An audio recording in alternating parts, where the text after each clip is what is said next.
Coma is a medical emergency that leads to death or unfavorable outcome if not promptly treated. Coma affects people worldwide regardless of age and social backgrounds. However, until now, epidemiological data for coma have been unavailable. No one knows how frequently coma occurs. Unlike other conditions for which the epidemiology is known, coma is not an etiological diagnosis, but a clinical syndrome that is caused by various traumatic and non-traumatic brain injuries and medical diseases.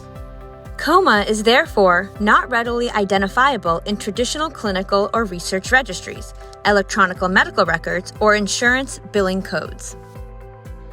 Before our study, data on the epidemiology of coma simply did not exist. So we asked, who can help us figure out how frequently coma occurs?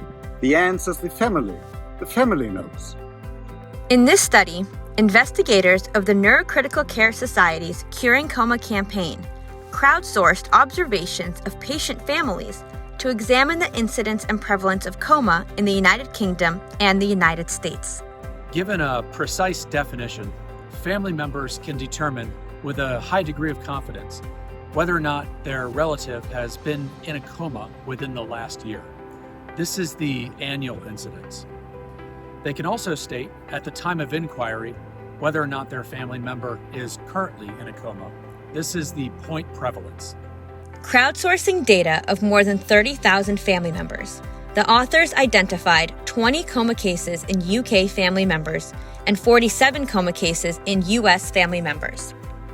The pooled incidence was 201 coma cases per year per a population of 100,000, and the pooled prevalence was 20 coma cases per a population of 100,000.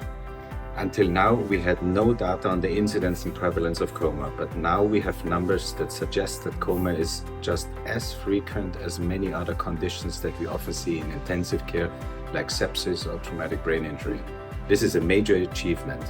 To summarize, this initiative of the Curing Coma Campaign reports for the very first time the incidence and prevalence of coma in the UK and the US using crowdsourcing methods and family observations. Coma is a frequent condition, and our data expand the public health perspective of coma in acute brain injury.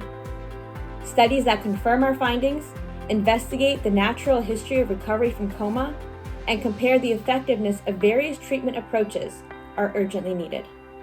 If you would like to learn more about our study, please see our paper published in Brain Communications and consider signing up to and supporting the Curing Coma campaign at www.curingcoma.org.